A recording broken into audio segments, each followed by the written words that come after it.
Takže čo hovorím cez tieto Reelska, tak v prvom rade si hľadám svoju komunitu, ktorá bude rovnaká ako ja. A chcem dať ľuďom signál, že vôbec nemusíš byť nejaký profík na to, aby si ukázal, čo vieš. Takže asi tak. Na otázku, či sa cítim ako profík, poviem iba, že vôbec nie. Ale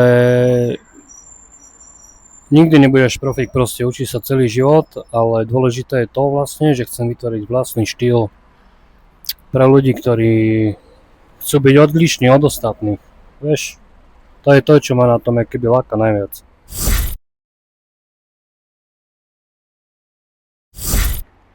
Kto bola moja motivácia? Tak Lucky Royal, vlastne, ktorý má takisto taký istý príbeh ako ja.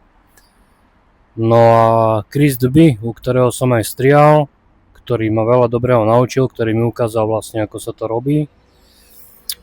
Takže tak, Romáci, ktorí niečo dokázali v živote, vieš. Vykašľať na to som sa chcel tak 5000 milión krát, ale už som došiel tak ďaleko, kedy si vlastne uvedomujem, že čo budem robiť. Nič iné neviem a toto je všetko, čo mám.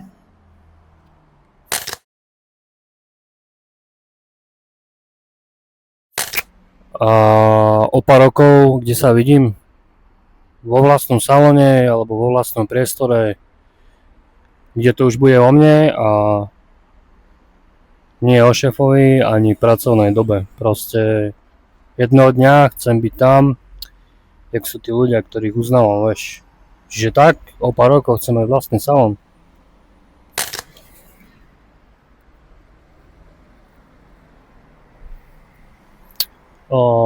Ľudia ma môžu nájsť na Instagrame alebo na našej stránke na www.classicbarber.sk, ale preferujem radšej, keď mi napíšeš, lebo pre mňa to je signál, že chceš ísť ku mne.